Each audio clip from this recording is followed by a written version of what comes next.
Glimpses of India, इसके 3 parts हैं। अभी हम फर्स्ट पार्ट करेंगे और फर्स्ट पार्ट है a baker from Goa by Lucio Rodriguez.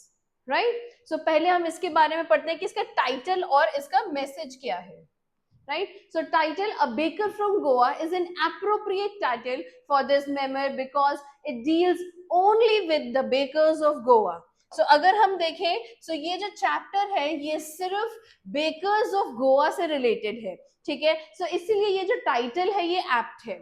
Right now, not only was the baker or the peder a part and parcel of the Portuguese life, so peder is also called as baker only. So जो वहाँ के जो bakers थे और जो पेडर्स थे ये वहाँ के बहुत ही इम्पोर्टेंट रोल था उनकी लाइफ में, वहाँ पे जो पोर्तुगीज की लाइफ में, और उनकी जो बेकरीज थी उनका भी। But even after the liberation of Goa, the peders maintained the tradition of selling the bakery items door to door.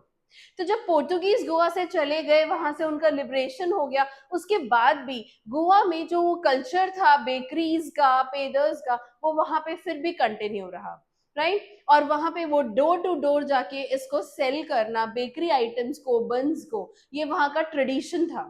ठीक है, more over a Goan baker and it's ओवन्स presence is felt. उसका जो अवन है और जो उसके बेकिंग स्किल्स है, उसकी हम जो खुशबू है या उसकी प्रेजेंस को हम कैसे फील कर सकते हैं on all important festivals in Goa.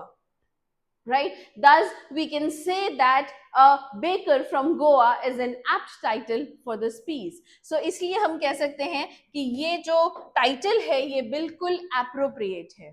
Right, इसका message, the author Lucio Rodriguez wants to impress upon the reader that every area, state or a region has one peculiarity or another which is not known by most people.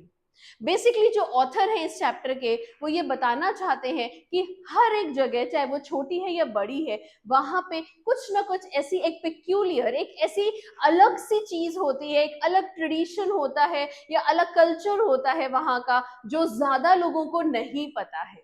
Right, in this sense the peder who is with his peculiar dress occupies a pride place in Goan life. और यहाँ पे वो जो पेदर है, जो baker है वहां का, जो उसका ड्रेस है, द बेकिंग सूट जो वो पहन के करता है, वो एक इम्पॉर्टेंट रोल प्ले करता है गोवंस की लाइफ में। Right, and no Goan can think of a life without him. और कोई भी गोवन अपनी लाइफ उसके बिना नहीं इमेजिन कर सकता है। Right, he is there at the doorstep in the morning. सुबह ही डोर स्टेप पे आ जाता है, जस्ट लाइक द न्यूज़पेपर, जैसे न्यूज़पेपर हर रोज सुबह आता है हमारे गेट पे। The institution of the Peder has become so wedded to the Goan life that it will always remain immortal. ये एक इतना important हमारी लाइफ का हिस्सा बन चुका है गोवा के कि वो हमेशा हमेशा रहेगा। इमॉर्टल मतलब जो अमर रहता है, जो कभी मर नहीं सकता है। राइट, सो इसी तरीके से जो गोवा में जो पेदर की लाइफ है, जो बेकर का इंपॉर्टेंस है, वो इमॉर्टल है, यानी कि वो हमेशा रहेगा, कभी वो जा नहीं सकता। Indirectly the author suggests to revive and preserve. So indirectly जो ये चीजें खत्म होती जा रही है, ऑथर हम सबसे प्लीड कर रहे हैं, रिक्वेस्ट कर रहे हैं कि इनको कभी खत्म ना होने दें, उनको प्रिजर्व करें, our old traditions that add to the rich diversity of India. क्योंकि यही वो चीजें हैं जो रिच डाइवर्सिटी इंडिया की जो है उसको रिप्रेजेंट करता है। ठीक है, सो अगर आप हमारे यहाँ क्या है डाइवर्सिटी ऑफ इंडिया क्या है, अगर आपको नहीं पता तो मैं बताऊं, जैसे हम एक ही देश है लेकिन उसमें कितने स्टेट्स हैं और हर स्टेट का कल्चर अलग है, वहां का फूड अलग है, वहां का ड्रेसिंग अलग है, लैंग्वेज अलग है, लेकिन फिर भी हम सब एक होके रहते हैं। सो इसको हम बोलते हैं डाइवर्सिटी। सो गोवा एक छोटा सा स्टेट है, लेकिन उसके बाद भी वहां पे उसके जो ये छोटी छोटी पिक्यूलैरिटीज हैं वो कितनी इंपॉर्टेंट है, और हमें हर उस प्लेस की पिक्यूलैरिटी को प्रिजर्व करके रखना चाहिए, उसे खत्म नहीं होने देना है। राइट, सो ये एक इंपॉर्टेंट मैसेज है जो हमें ऑथर देना चाहते हैं। राइट, अब इसके बाद हम करते हैं चैप्टर का एक्सप्लेनेशन। चलिए, so a baker from Goa explanation. Our elders are often heard reminiscing nostalgically about those good old Portuguese days. सो रिमिनिसिंग का मतलब है thinking fondly of the past, past के बारे में बड़े प्यार से हमें उसको बात करना कि यार ऐसा किया करते थे। सो वही है, हमारे जो एल्डर्स हैं वो बात कर रहे हैं नॉस्टैल्जिकली, पुरानी यादों को याद करके बड़े प्यार से, those good old Portuguese days, the Portuguese and their famous loaves of bread. Portuguese के बारे में याद कर रहे हैं और जो उनका फेमस लोफ ऑफ ब्रेड था। सो ब्रेड हो गई पूरा आपका जो कट करके स्लाइसेस में आती है, और लोव्स हो गए जो पूरा बेक होता है कट होने से पहले, ठीक है। सो वो जो लंबे लोव्स ऑफ ब्रेड्स होते थे और पोर्तुगीज के उनकी कितनी फेवरेट होते थे वो सब वो याद कर रहे हैं। Now those eaters of loaves might have vanished. Vanished का मतलब होता है गायब हो जाना, disappear suddenly, राइट। सो वो जो पोर्तुगीज हैं वो चाहे अब हट गए हैं, वैनिश हो गए हैं, चले गए हैं, but the makers are still there. लेकिन जो उनके बेकर्स हैं वो अभी भी हैं। We still have amongst us the mixers, the moulders and those who bake the loaves. So mixers जो वो आपके फ्लावर्स को, मैदा, आटा, उन सबको जो है मिक्स करते हैं, उसके बाद मोल्डर्स जो उनको शेप देते हैं उन लोव्स को, और फाइनली जो उनको बेक करते हैं, वो सब आज भी हमारे यहाँ गोवा में हैं, right? Now those age old time tested furnaces still exist. वो पुरानी एज ओल्ड फर्नेसेस यानी कि जो वो भट्टियां हैं, बेसिकली अवंस नहीं है, वो बड़ी बड़ी भट्टी है। Now you understand what a Bhatti is, furnaces, right, जहां पे बहुत हाई टेम्परेचर होता है। सो वो अभी भी हैं। The fire in the furnaces has not yet been extinguished. उनके अंदर जो फायर थी, जो आग है, वो अभी तक खत्म नहीं हुई है, राइट वो अभी भी जल रही है, और यानी कि दे स्टिल एग्जिस्ट। बेसिकली वो ये कहना चाह रहे हैं कि वो अभी भी चल रही है और वो खत्म नहीं हुई है। The thud and the jingle of the tradition baker's bamboo heralding his arrival in the morning can still be heard in some places. Heralding का मतलब है announcing, राइट। सो जो वो सुबह सुबह जिंगल्स करते हुए, जैसे कुछ भी जिंगल्स होते हैं, ले लो ऐसे करके, जब सब्जी वाला भैया आता है, तो इसी तरीके से ये बेकर्स थे, ठीक है, जो जिंगल्स के थ्रू अपने ये आके वहां पे बेचा करते थे, अपनी ब्रेड्स बेचते थे। Can still be heard in some, वो आज भी कुछ जगह पे सुनाई दे सकती है। Maybe the father is not alive, but the son still carries on the family profession. So वो जो बेकर्स हैं उनमें फादर्स चाहे आज ना हो, लेकिन जो उनके सन्स हैं, जो बच्चे हैं, वो फैमिली के ट्रेडिशन को आगे बरकरार रख रहे हैं, right. Now these bakers are even today known as paders in Goa. उन्हें आज भी हम पेदर्स बोलते हैं। Now during our childhood in Goa, the baker used to be our friend, हमारा साथी होता था, हमारा फ्रेंड होता था, and guide. He used to come at least twice a day. 2 बार आते थे. Once when he set out in the morning on his selling round, जब पहली बार selling round पे जाते हुए, and then again जब वो वापस आ रहे होते थे after emptying his huge basket. पूरी उस basket को खत्म करते हुए, ठीक है। So bakers 2 बार राउंड लगाते थे।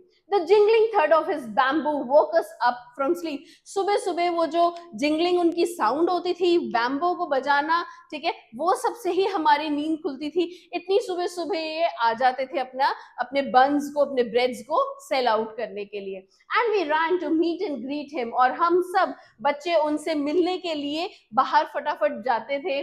Why was it so? ऐसा क्यों था? Was it for the love of the loaf? क्या वो उस लोफ, उस ब्रेड के प्यार के लिए था? Not at all. उसके लिए नहीं था। The loaves were bought by some Paskin or Bastin, the maid servant of the house. कोई ही खरीदता था, कभी किसी के घर से सर्वेंट ने आके खरीद लिया या कुछ और। So what we longed for were those bread bangles which we chose carefully. हम ये क्यों चाहते थे? क्योंकि हमें वो जो ब्रेड बैंगल्स होती थी, मैं आगे दिखाऊंगी, वो जो सर्कल में होती हैं जिसमें बीच में होल होता है, सो हम उन ब्रेड बैंगल्स के लिए जाते थे जो हम अपनी मर्जी से चूज करते थे। Now sometimes it was sweet bread of special make, yeah, the baker made his musical entry on the scene with the jhang jhang sound of his specially made bamboo staff. तो वो उसकी entry कैसे होती थी? जिंगलिंग्स चल रहे हैं और बैम्बू स्टिक को वो बैंग बैंग करते हुए आ रहे हैं। So one hand supported the basket, एक हैंड ने उसको बास्केट को सपोर्ट किया हुआ है और दूसरे हैंड से वो अपनी जो बैम्बू स्टिक है उसको बैंग करते हुए आ रहे हैं, right. He would greet the lady of the house with good morning. जो भी वो लेडी जाती थी उनसे खरीदने के लिए, उसको वो गुड मॉर्निंग से करते थे. And then place his basket on the vertical bamboo, और उसको वर्टिकल बैम्बू के ऊपर रख दिया करते थे. And we kids would be pushed aside with a mild rebuke, and the loaves would be delivered to the servant. और हम सबको पुश किया जाता था. रिब्यूक मतलब एन एक्सप्रेशन ऑफ डिसअप्रूवल की नहीं नहीं हटो, या कुछ डांट के बच्चों को हटा के अंदर भगा दिया जाता था. और उसके बाद जो लोग थे वो डिलीवर कर देते थे उन सर्वेंट्स को. But we would not give up. लेकिन हमने कहा मानना था. We would climb a bench और अ पैरापेट. पैरापेट होता है एक कोई रेलिंग या प्रोटेक्टिव वॉल, ठीक है. सो घर की जैसे बाउंड्रीज में होता है, तो हम उस पर चढ़ के ऊपर उसकी बास्केट में देखना चाहते थे. And peep into the basket somehow. I can still recall the typical fragrance of those loaves. उन loaves की उस typical fragrance को मैं आज भी हमें याद है. Loaves for the elders, उसमें सबके लिए समान होता था. Elders के लिए भी होता था, and the bangles for the children. और बच्चों के लिए वो bangles होती थी, ठीक है. बैंगल्स मतलब चूड़ियां नहीं, राउंड सर्कल्स में जो है लोव्स होते थे, ब्रेड्स होती थी जिसके बीच में होल होता था, इसलिए उनको बैंगल्स कहा जा रहा है. Then we did not even care to brush our teeth or wash our mouth. Brush करना, मुंह धोना, ये सब हमें कुछ नहीं याद होता था. And why should we? और हमें करना भी क्यों है? Who would take the trouble of plucking the mango leaf for the toothbrush? कौन डंडी तोड़ेगा और फिर वहां से ब्रश करेगा? And why was it necessary at all? और जरूरत भी क्या थी? The tiger never brushed his teeth. ऐसे ही कहते हैं ना, आज भी कभी हम लोग घर पे कहते हैं शेरों ने भी कभी मुंह धोए हैं क्या? Hot tea could wash and clean up everything so nicely after all. जब सुबह चाय ले रहे हैं, hot tea ने पूरा मुंह साफ कर देना है. Marriage gifts are meaningless. आप सोचिए इनकी इतनी इंपॉर्टेंस थी लाइफ में कि जो मैरिजेस में शगन भी जाते हैं उसमें भी वो इनकम्प्लीट था अगर ये लोव्स नहीं है तो. Without the sweet bread known as the bowl, just as the party or a feast, जैसे पार्टी और फीस्ट में it loses its charm without bread, उसमें भी ब्रेड ना हो तो उसका चार्म ही खत्म हो जाता है. इसी तरह से मैरिजेस में ये वर्ड जो है ये बोल, ठीक है, ये होता था वहां पे जो मैरिजेस में कंपलसरी आना ही आना है. Not enough can be said to show how important a baker can be for a village. So, ये कहना बहुत बताना एंडलेस है कि एक बेकर कितना इंपॉर्टेंट है एक विलेज के अंदर, right. The lady of the house must prepare sandwiches on the occasion of her daughter's engagement. So, अगर आपके घर में डॉटर की एंगेजमेंट है तो लेडी ऑफ द हाउस को सैंडविचेस बनाने हैं. Cakes and बोलिनहस. बोलिनहस क्या होता है? कोकोनट कुकीज, ठीक है. सो ये उसके वहां का लोकल नेम है. So cakes बनेंगे, coconut cookies बनेंगी, are the must for Christmas as well as other festivals. Thus, the presence of the baker's furnace in the village is absolutely essential. इसीलिए सोचिए आप, जब हर इवेंट, हर फंक्शन, हर festival के लिए आपको लोव्स और ब्रेड्स को इंक्लूड करना है तो कितना इंपॉर्टेंट है उस फर्नेस का होना, उस बेकर का होना और उनके ट्रेडिशनल रेसिपीज का होना जिसमें वो बन्स और लोव्स हमें अवेलेबल होते हैं. The baker or the bread seller of those days had a peculiar dress. उनकी ड्रेस भी बड़ी अलग होती थी, known as the कबई, ठीक है. It was a single piece long frock reaching down to the knees. ये एक लंबा सा ऐसे फ्रॉक होता था जो उनकी नीज तक पहुंचता था. And in our childhood we saw bakers wearing a shirt and the trousers which were shorter than full length ones and longer than half pants. और जब हम छोटे थे हमने इनको ऐसे एक शर्ट और पैंट में भी उनको देखा है, राइट. सो इनकी स्पेशल ड्रेस भी है जिसका नाम है कबई. Even today, anyone who wears a half pant which reaches just below the knees, तो हमें क्या याद आता है? वही बेकर याद आता है. अगर हम किसी को भी देखें जिसने इतनी शॉर्ट लेंथ की शर्ट और पैंट्स पहनी हुई है, that he is dressed like a पेदर. और हम बोलते हैं इसे तो बिल्कुल पेदर जैसे कपड़े पहने हुए हैं.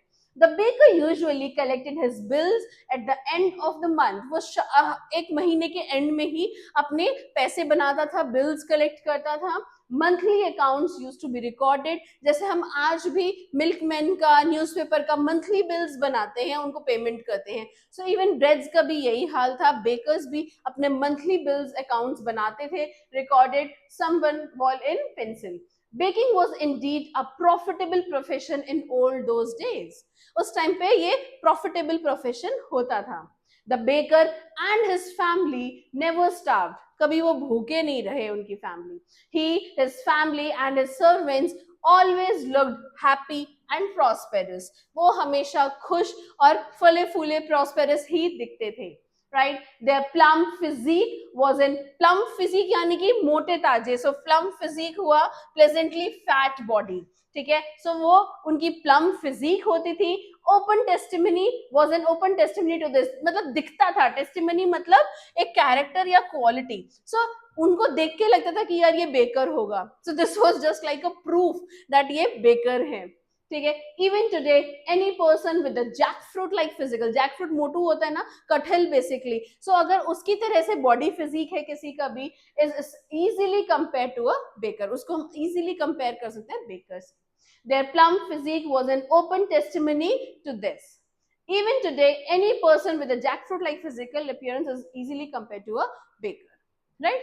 सो ये था आपका सारा एक्सप्लेनेशन. कोई पॉइंट अगर नहीं समझ में आया तो आप मुझे बताइए और फिर मैं आपको उसके आंसर कर दूंगी. राइट. Thank you.